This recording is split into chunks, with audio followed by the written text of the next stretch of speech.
أنما إلهكم إله واحد فمن كان يرجو لقاء ربه فليعمل عملا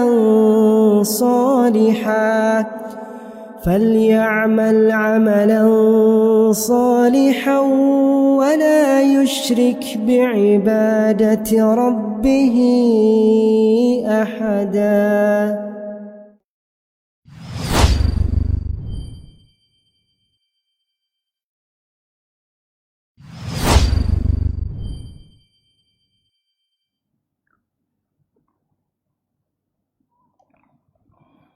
Alhamdulillah, bapak-bapak, ibu-ibu, ikhwan dan akhwat fiddin rahimakumullah. Alhamdulillah, kita bersyukur kepada Allah Subhanahu wa taala atas semua limpahan nikmat dan karunia-Nya.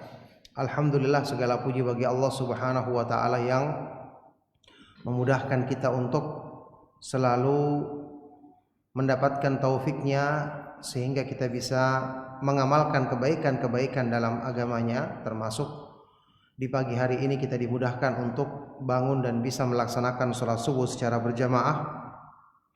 Dan semoga nikmat taufik kebaikan ini Allah Subhanahu wa taala senantiasa tetapkan pada diri kita sampai di akhir hayat kita.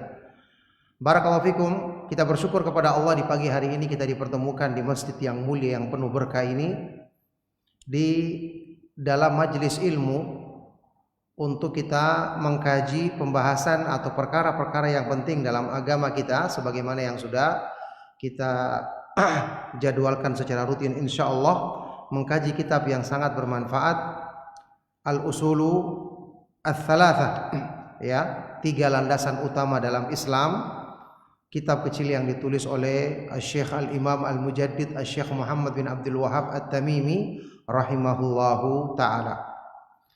Baik, barakallahu fikum jamaah sekalian rahimakumullah. Saat ini kita akan melanjutkan pembahasan di bagian awal kitab ini, ya. Di pertemuan lalu kan sudah kita baca penjelasan dari penulis, ya, yang menyebutkan bahwa wajib bagi kita semua, bagi setiap muslim untuk mempelajari 4 perkara. Yang pertama ilmu, memahami agama, yang meliputi 3 hal, yaitu memahami atau pertama mengenal Allah, mengenal Allah dengan sifat-sifatnya yang maha tinggi, nama-namanya yang maha indah, yang dengan sebab ini kita akan semakin tunduk kepada Allah, semakin taat beribadah kepadanya, semakin takut dan semakin mengharapkan rahmatnya. Dengan sebab kita mengenal Allah, kita akan semakin bersungguh-sungguh dalam mengamalkan ibadah dan ketaatan kepadanya. Yang kedua, mengenal agama, mengenal Nabi Muhammad sallallahu alaihi wasallam, sudah kita jelaskan juga. Dan yang ketiga, mengenal agama Islam dengan dalil-dalilnya. Itulah ilmu yang wajib untuk kita ketahui. Yang kedua, sekarang kita bahas yang lanjutannya, ats-tsaniyatu al-amalu bihi, mengamalkannya. Ya, ilmu buahnya adalah amal. Setelah kita memahami mengenal Allah Subhanahu wa taala, yang dengan mengenal Allah akan menumbuhkan rasa cinta di dalam hati kita kepada Allah, menumbuhkan rasa takut, pengharapan, menumbuhkan rasa tunduk, ya. Dengan sebab ini pasti kita ingin mendekatkan diri kepadanya. Pasti kita ingin menunjukkan ketundukan kita kepadanya. Makanya dalam Islam Allah Subhanahu wa taala mensyariatkan ibadah-ibadah, memerintahkan kita mengamalkan amal-amal ibadah dan melarang kita dari larangan-larangan yang wajib untuk kita jauhi. Di dalam penjelasan yang disebutkan oleh Syekh Ibnu Utsaimin rahimahullah taala di kitab Syarah Ushulus Tsalatsah, beliau mengatakan maknanya mengamalkan di sini ay al-amalu bihi, ay al-amalu bima taqtadihi hadhil ma'rifatu minal imani billahi wal qiyami bi ta'atihi wamtithali awamirihi wajtinabi nawahihi minal ibadatil khassati wal ibadatil muta'addiyati, yaitu mengamalkan konsekuensi dari pengetahuan kita, dari ilmu kita. Setelah kita mengenal Allah, mengenal agamanya, mengenal Nabi Muhammad SAW, kita mengamalkan petunjuk dalam agama ini. Ya, yaitu dengan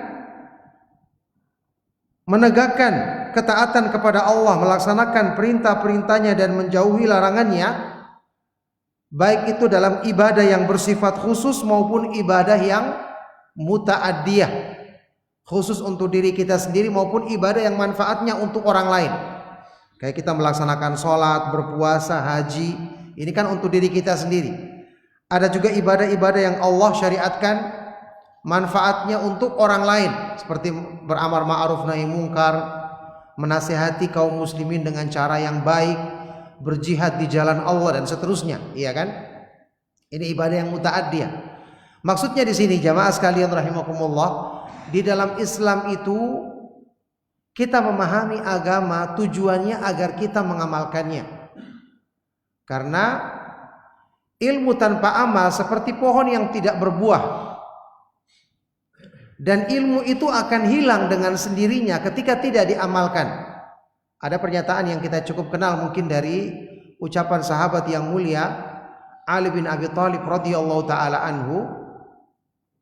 Ya, ketika beliau mengatakan hatafal ilmu bil amali wa in ajaba wa illar tahal.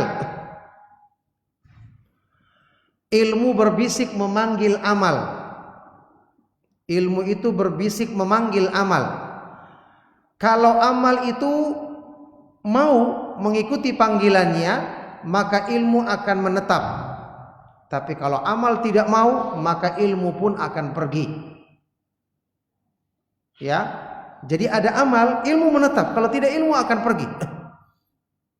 Allah Subhanahu wa taala mengutus Nabi Muhammad SAW dengan petunjuk yang sempurna, bukan hanya meninggikan pengetahuan, bukan hanya menjadikan orang cerdas secara pemikiran, tapi juga menggerakkan hatinya untuk tunduk kepada Allah. Coba antum perhatikan firman Allah Subhanahu wa taala di ayat-ayat Al-Qur'an seperti ketika Allah berfirman di surat As-Saff, huwallazi arsala rasulahu bil huda wa dinil haqqi liyudhhirahu 'alad dini kullihi walau karihal musyrikun. Dialah Allah yang mengutus rasulnya dengan membawa apa? Al-huda wa dinil haqq, petunjuk dan agama yang benar. Kata Syekhul Islam Ibnu Taimiyah rahimahullah taala, al-huda itu artinya al-ilmu nafi', ilmu yang bermanfaat.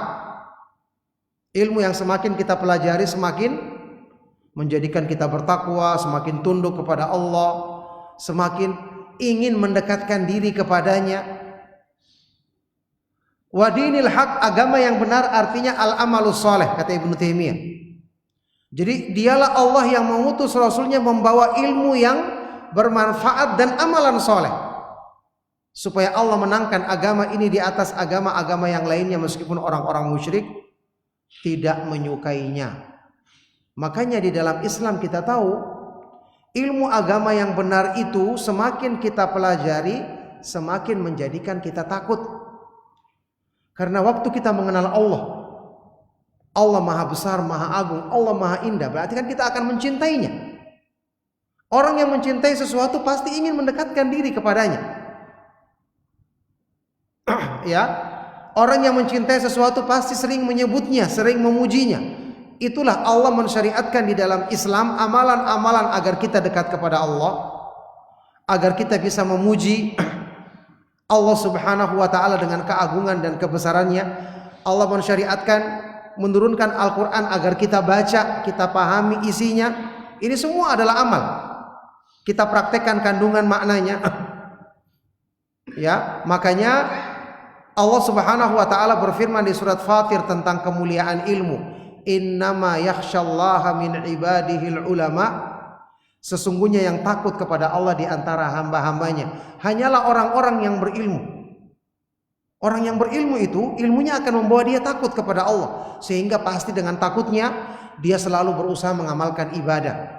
Dia akan menjauhi larangan-larangan Allah. Karena dia takut Allah murka kepadanya.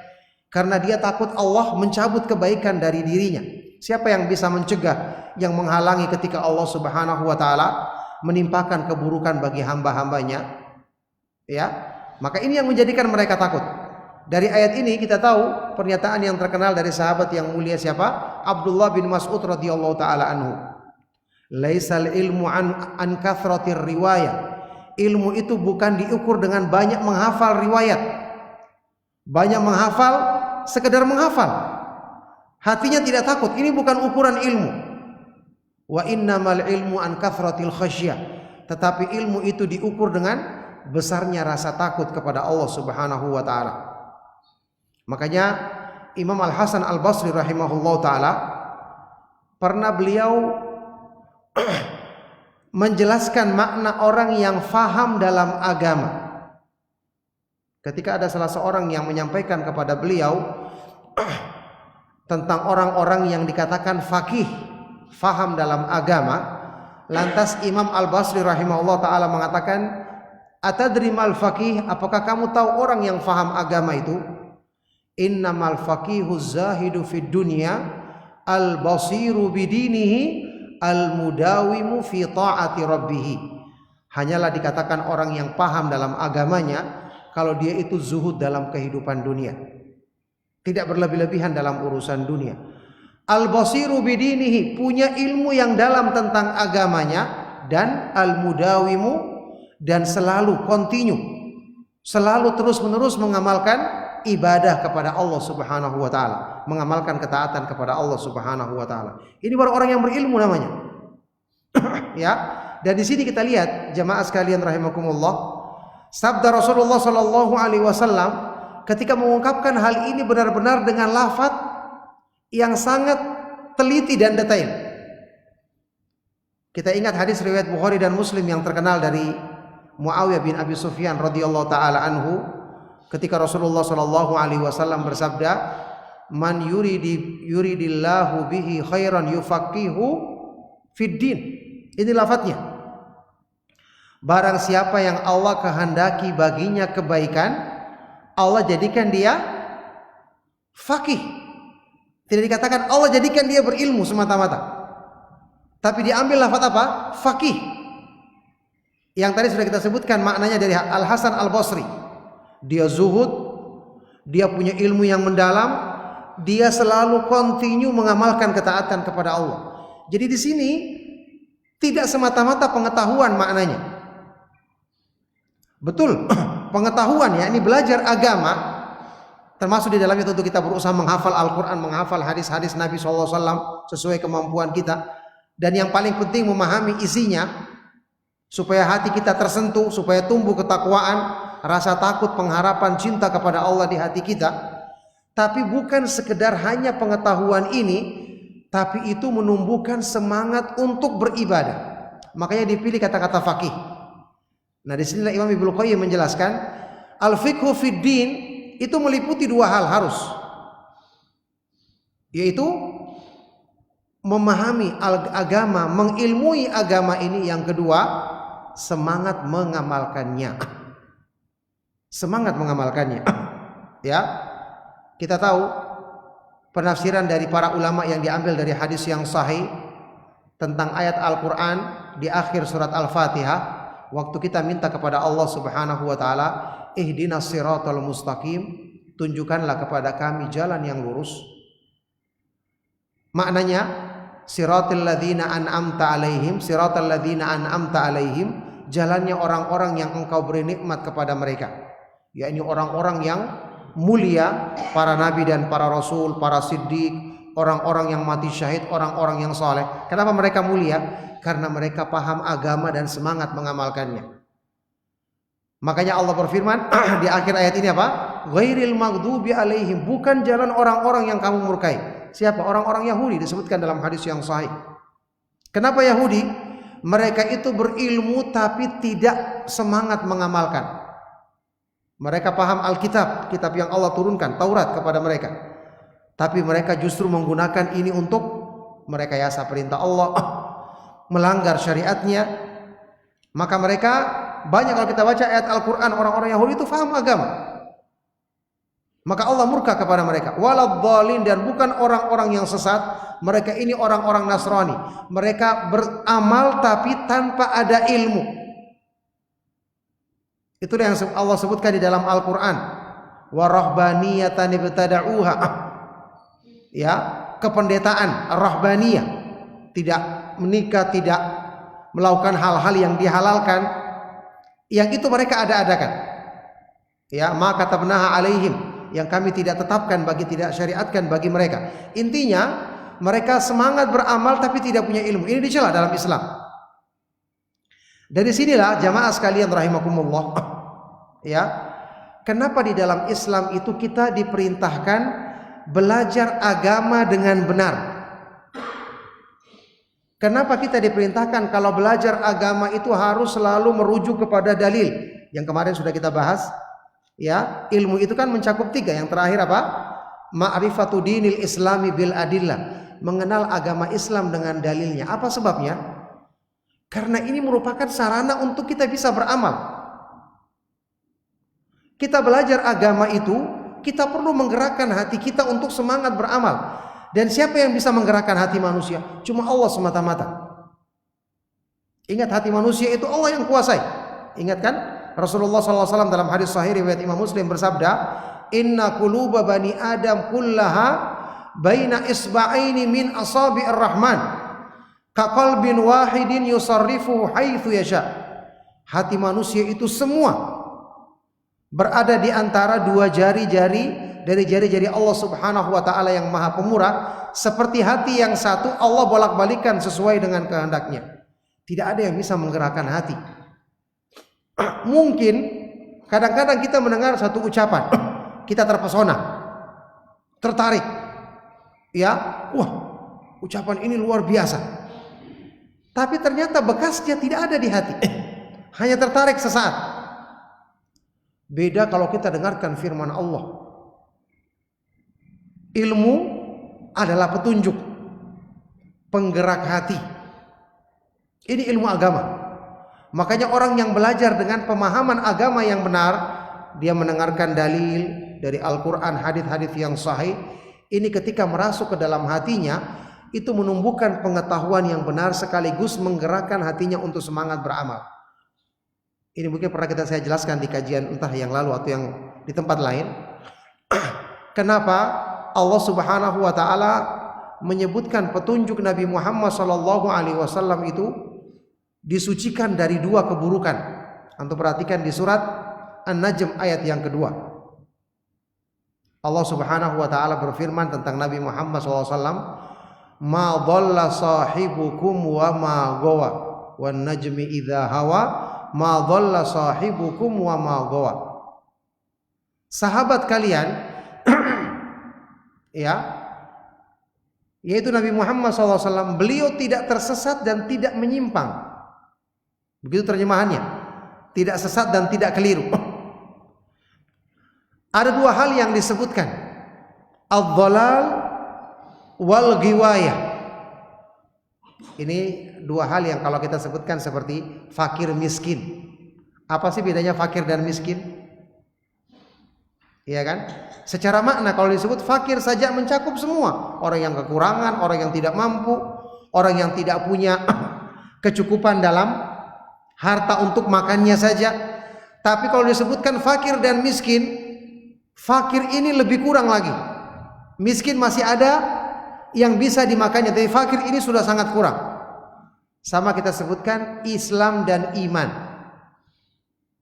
Kalau satu kita sebutkan mencakup semua. Tapi kalau kita sebutkan Islam dan iman, Islam biasanya untuk amalan yang zahir, iman untuk amalan dalam hati. Ini sama dengan lafaz tadi.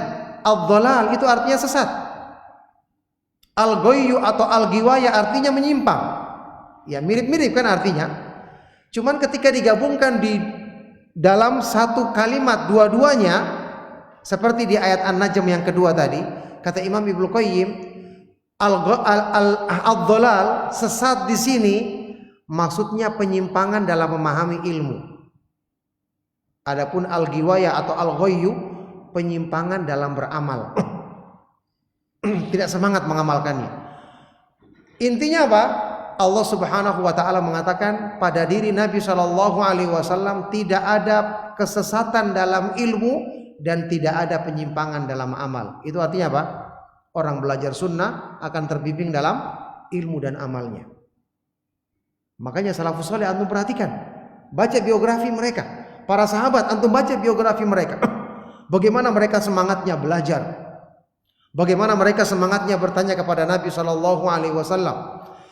Bagaimana mereka melakukan perjalanan jauh untuk mengkaji hadis-hadis Rasulullah SAW, dan bagaimana amal mereka, bagaimana semangatnya mereka dalam beramal, teladan dalam ilmu dan amal, teladan dalam ilmu dan amal. Ya, sebagian dari para tabi'in yang belajar dari para sahabat itu punya amal-amal soleh yang padahal mereka tidak pernah bertemu dengan Nabi Shallallahu Alaihi Wasallam. Sampai ada muridnya Ibnu Mas'ud yang bernama Ar-Rabi Ibnu Khuthaim, seorang tabi'in senior dari kalangan penduduk Kufah, rajin beribadah. Ibnu Mas'ud mengomentari muridnya ini, mengatakan apa? Lau ra'aka Rasulullah Shallallahu Alaihi Wasallam la ahabbaka. Seandainya Rasulullah Shallallahu Alaihi Wasallam melihatmu, dia pasti akan mencintaimu. Ar-Rabi Ibnu Khuthaim ini, kalau dalam masalah periwayatan hadis, hadisnya adalah hadis yang termasuk yang paling kuat, riwayat Bukhari dan Muslim. Ternyata amalnya juga luar biasa. Kenapa? Dia belajar sunnah. Dia belajar agama dengan pemahaman yang benar. Al-Quran merujuk kepada penafsiran para sahabat, hadis-hadis Nabi SAW merujuk kepada penafsiran para sahabat radhiyallahu taala anhum ajmain. Jadi ilmu yang benar itu membawa kita semangat mengamalkannya. Ya, karena ada dua petunjuk tadi, petunjuk dalam ilmu dan bimbingan dalam amal. Nah, sifat ini kata Imam Ibnu Qayyim juga yang disebutkan oleh Rasulullah SAW ada pada al-khulafa'ur rasyidun. Makanya disebutkan mereka dengan dua sifat, apa itu? Alaikum bisunnati wa sunnatil khulafa'ir rasyidin al-mahdiyyin. Ada dua sifatnya. Kadang-kadang kalau kita baca terjemahan kita tidak paham. Hendaknya kalian berpegang teguh dengan petunjukku, kata Nabi SAW, dan sunnah atau petunjuknya al-khulafa'ur rasyidun al-mahdiyun, al-khulafa'ir rasyidin al-mahdiyyin. Khalifah-khalifah, yakni yang menggantikan Nabi SAW memimpin umat ini, dua sifatnya. Ar-rasyidin punya ar-rusydu. Ar-rusydu ini lawannya al-ghayyu tadi, al-ghiwayah. Al-Mahdiyin punya al-huda, al-huda lawannya ad-dhalal. Masya Allah, Rasulullah mensifati khulafa'ur rasyidin dengan dua bimbingan. Ada bimbingan yang namanya ar-rusyd, bimbingan beramal, dan al-huda, bimbingan dalam ilmu. Makanya petunjuk para sahabat radhiyallahu taala anhum ajmain benar-benar mengikuti petunjuk Nabi Muhammad sallallahu alaihi wasallam. Orang yang mempelajarinya akan menjadikan ilmunya kuat, akan menjadikan amalnya amal kebaikan yang semangat, menjadikan mereka selalu beramal kebaikan. Bahkan disebutkan dalam Al-Quran mereka selalu bersegera dan berlomba-lomba dalam melakukan amal ketaatan. Ulaika yusari'una fil khairati wa hum laha sabiqun. Mereka adalah orang yang selalu bersegera dalam melakukan kebaikan dan berlomba-lomba mengerjakannya. Makanya jamaah sekalian rahimakumullah, sederhana saja. Orang belajar agama, sampai pun dia belajar Al-Quran, tentu ini kita katakan Al-Quran tidak mungkin salah. Orangnya bisa salah. Dia belajar sudah lama, amalnya tidak tumbuh, tidak semangat dalam beramal, yakin 100%, bahkan 200%, belajarnya salah. Ada yang harus dikoreksi. Ya, orang yang suka mendengarkan Al-Quran dibacakan, ayatnya diterjemahkan, diterangkan maknanya. Setelah itu dia mendengarkan azan, tidak tergerak hatinya untuk datang ke masjid. Lah apa gunanya dia belajar? Apa gunanya dia mendengarkan panggilan Allah, hayya 'alas shalah, hayya 'alal falah, marilah melaksanakan salat, marilah kepada keberuntungan. Siapa yang tidak ingin mendapatkan keberuntungan? Cukup dengan orang mengenal Allah saja, hati manusia itu kan ketenangannya hanya dengan berzikir atau mengingat Allah.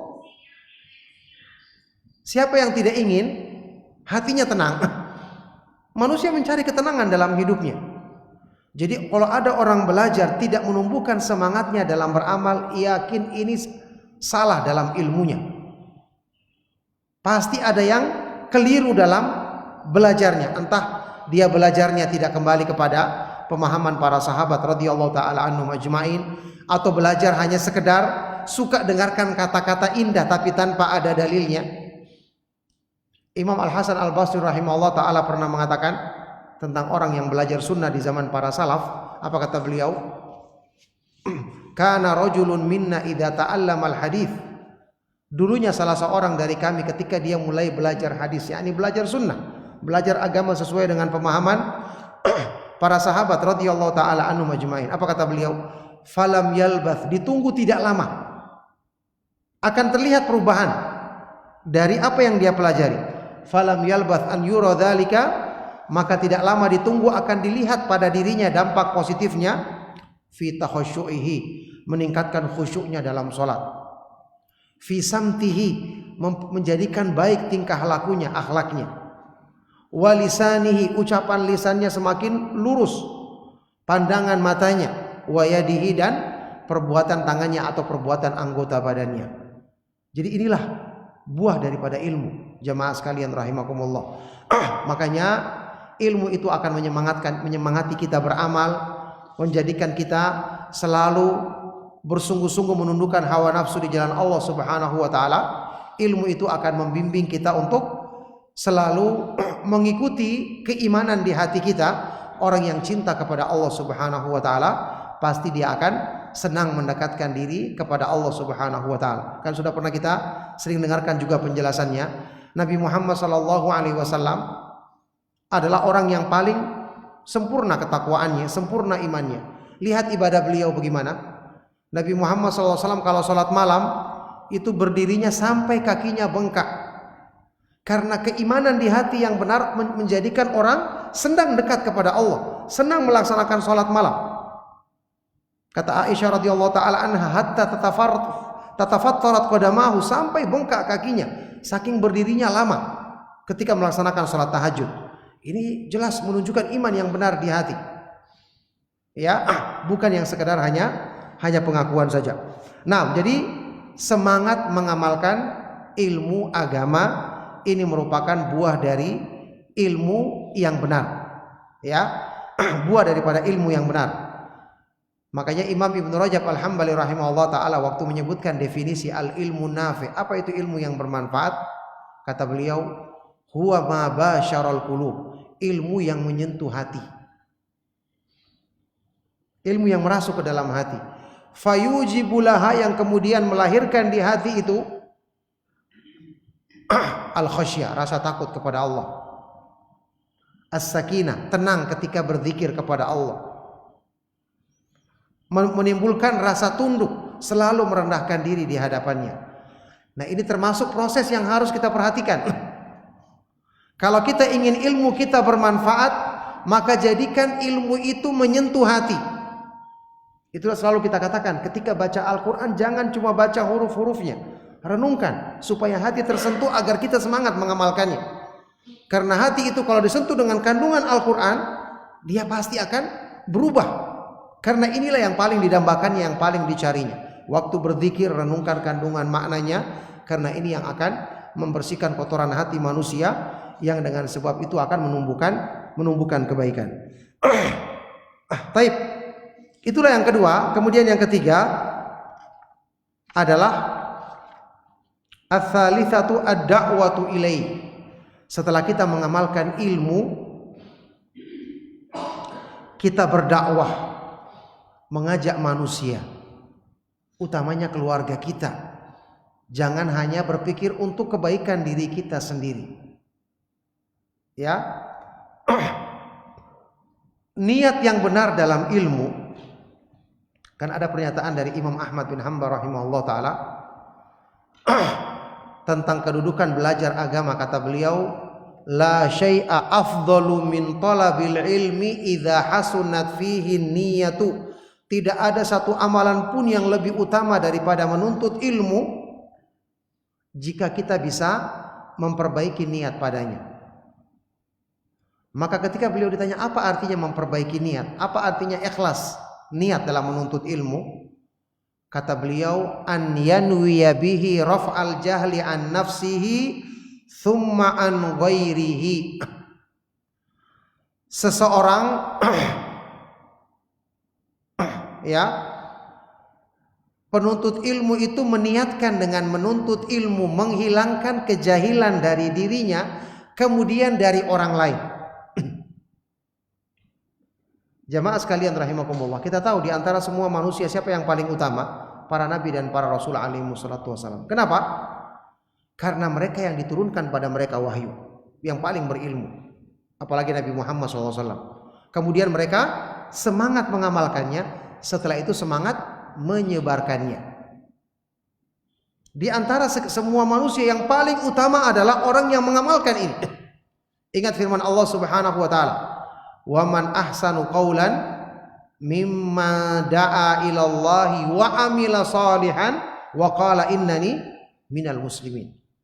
Siapakah yang lebih baik ucapannya? Tidak ada yang lebih baik dibandingkan orang yang menyeru manusia ke jalan Allah. Dia sendiri mengamalkan amalan soleh dan berkata, aku adalah orang yang termasuk tunduk berserah diri kepada Allah. Disebutkan dalam tafsir Ibnu Katsir, ada komentar dari para ulama salaf termasuk Imam Al-Hasan Al-Basri tentang ayat ini. Siapa orang yang disebut di ayat ini? Beliau mengatakan, hadza habibullah, hadza waliyullah, hadza safiyullah.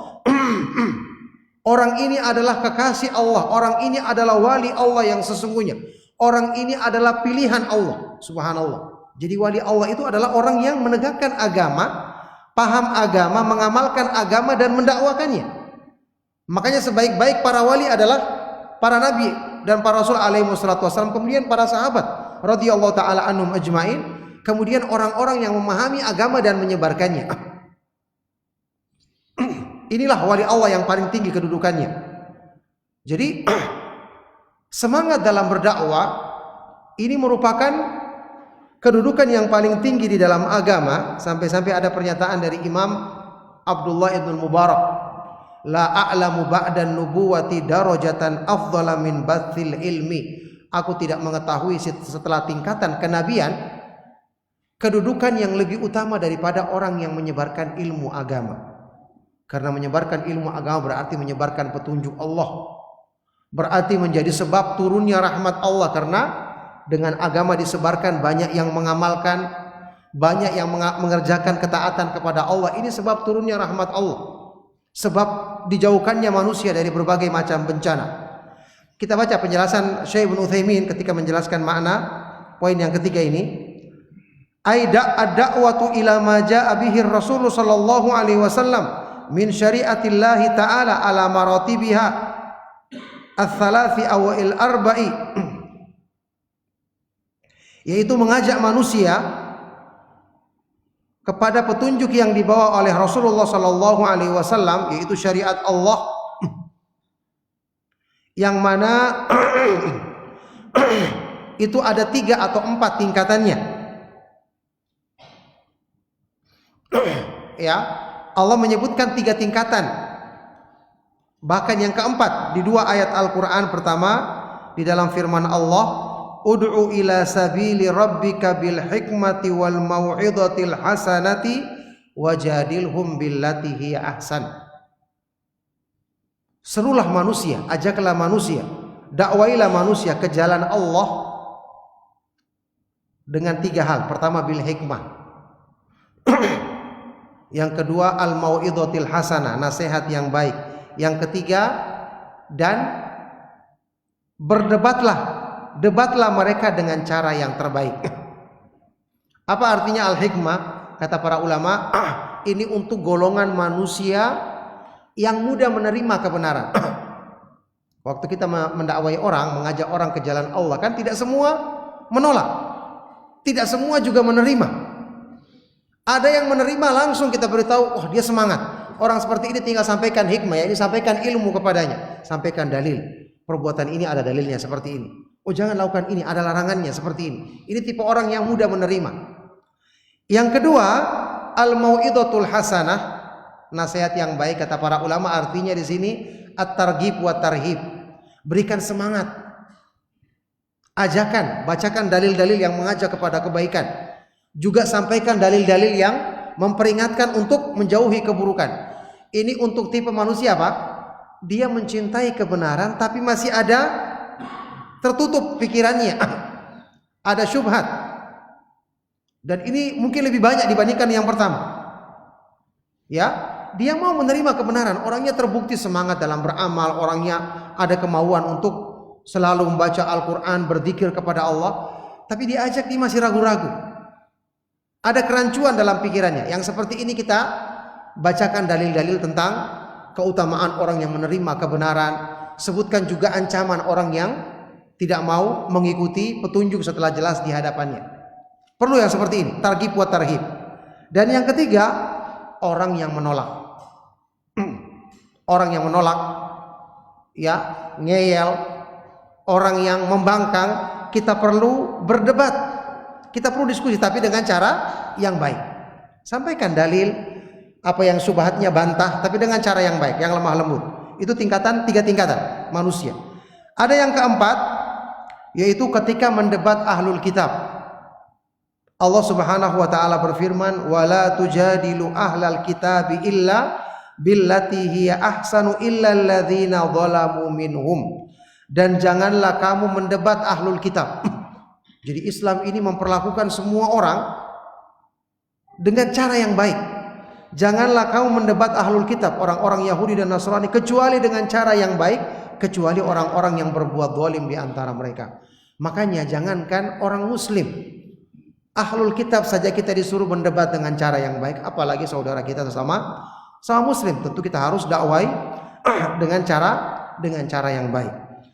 Nah, maka inilah ya yang merupakan tahapan-tahapan dakwah di dalam Islam.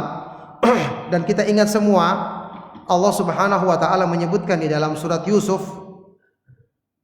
bahwa jalan dakwah ini adalah jalan dakwah Nabi kita yang mulia Nabi Muhammad sallallahu alaihi wasallam. Ini adalah petunjuk, termasuk petunjuk yang paling besar dari Nabi kita Nabi Muhammad sallallahu alaihi wasallam, berdakwah tapi di atas ilmu yang benar.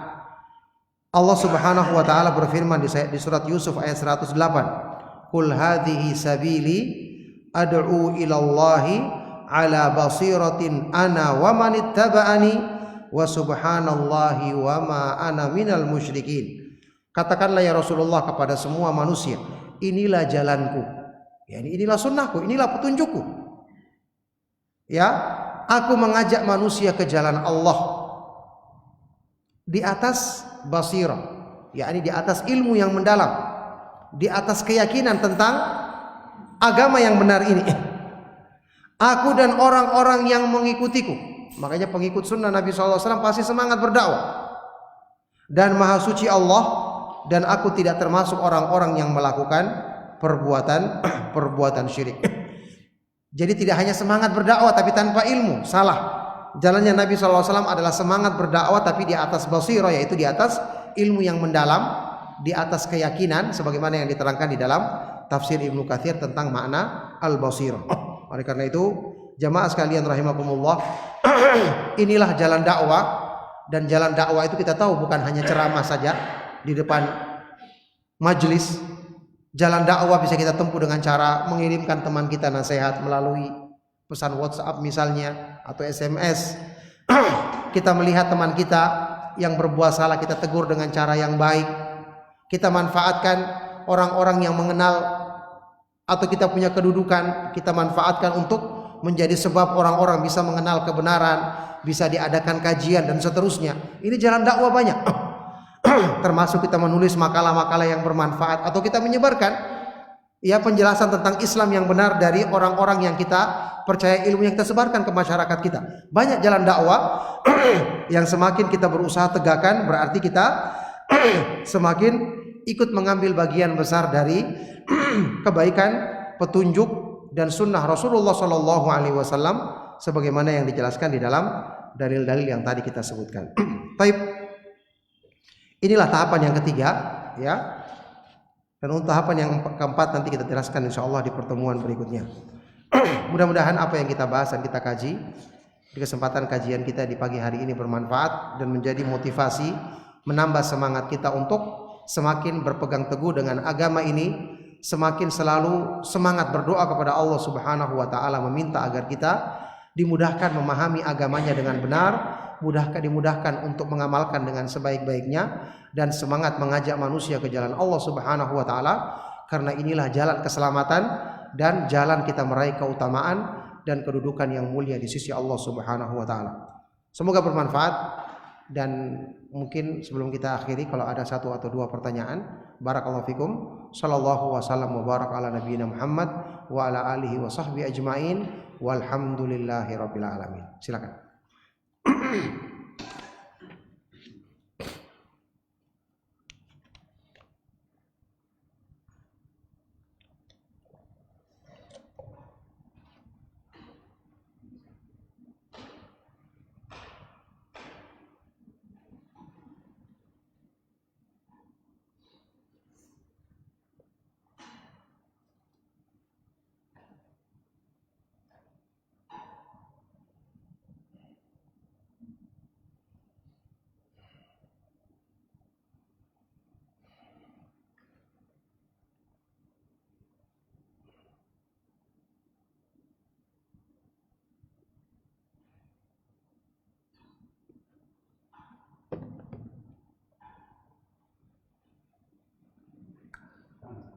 Ya.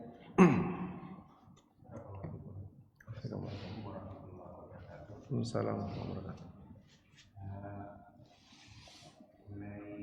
Mengenal Allah, Ustaz, biasa kalau di metodenya itu biasanya untuk mengenal Allah itu adalah dia dengan uluhiyah, terus rububiyah, pencipta, terus mengesahkan, terus dengan sifat-sifat Allah. Walaupun mungkin ada perbedaan di jahiliyah dengan yang sekarang tentang uluhiyah dan keesaan itu poinnya. Tapi yang banyak sekarang Ustaz, itu fenomenanya kan memang di sifat-sifat Allah, dan di pemahaman salafus saleh kan sudah jelas tentang itu. Tapi memang realistis juga Ustaz, banyak ada pemahaman terutama Asy'ari yang mereka juga kalau di konteks sekarang itu lalu lalang kalau buat saya di medsos itu tentang pemahaman Asy'ari itu, yang dia juga mengedepankan rasional pemahaman tentang Asy'ari. Nah, bagaimana kita Ustaz untuk tidak bisa terpengaruh dengan pemahaman seperti itu? Iya, barakallahu fikum. Secara umum kaidahnya yang namanya keutamaan dan kemuliaan itu memang kita butuh berjuang untuk bisa mengenalnya. Ya, sebagaimana pemahaman agama yang benar juga seperti itu. Kita butuh sungguh-sungguh. Kita butuh selalu berdoa kepada Allah agar mendapatkan ilmu yang bermanfaat dan dilindungi dari ilmu yang tidak bermanfaat. Ilmu yang tidak bermanfaat itu diantaranya adalah itu.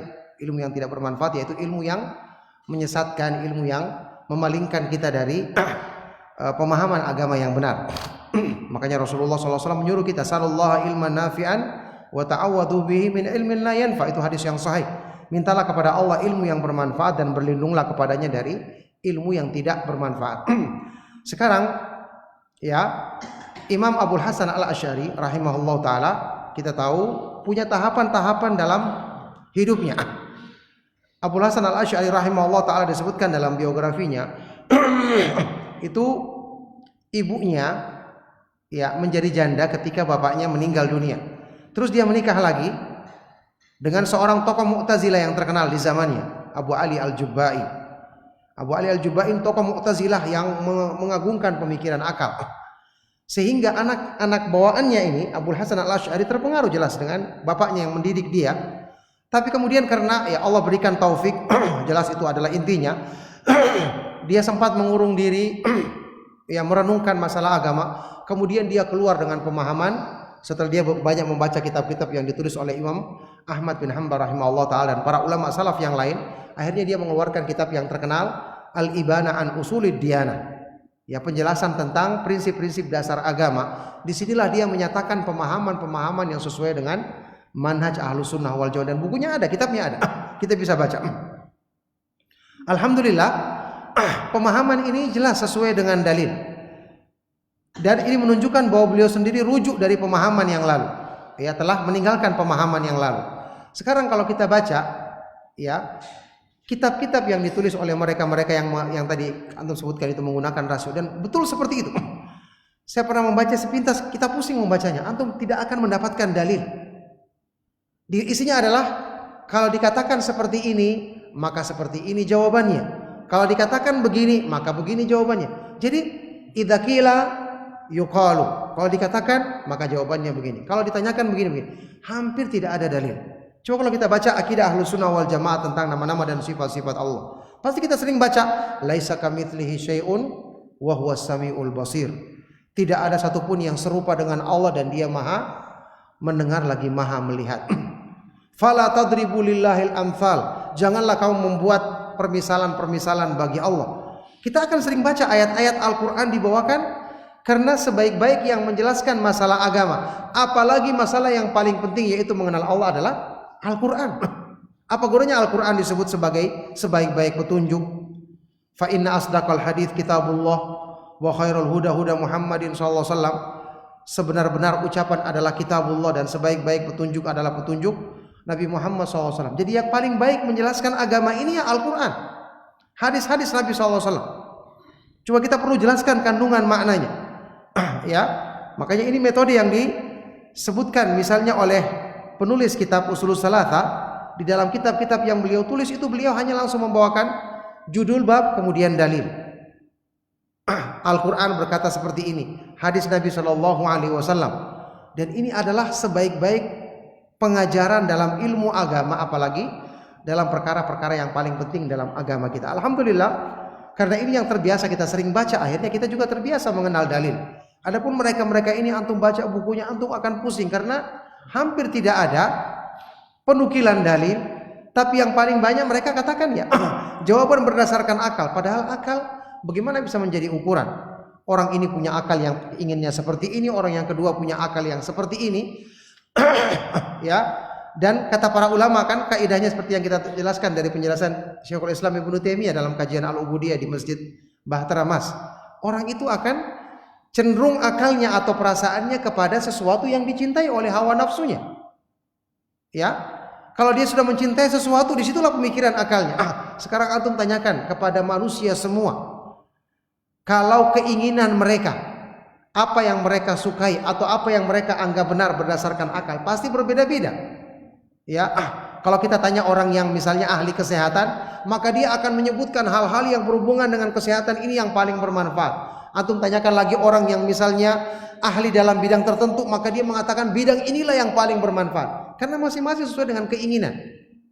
Allah menurunkan agama justru untuk menjelaskan hal yang paling bermanfaat atau kemaslahatan manusia dan memperingatkan mereka untuk menjauhi hal-hal yang mendatangkan kemadharatan bagi mereka. Itulah tujuannya diturunkan ilmu agama, diutusnya para nabi dan para rasul, dan diturunkannya kitab-kitab dari sisi Allah Subhanahu wa taala sebagai petunjuk bagi manusia. Nah, kita cukup sampai di sini insyaallah.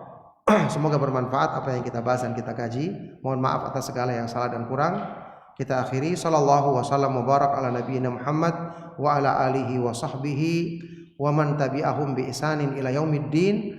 Walhamdulillahi rabbil alamin. Subhanakallahumma wa bihamdika asyhadu an la ilaha illa anta astaghfiruka wa atubu ilaik. Wassalamu alaikum warahmatullahi wabarakatuh.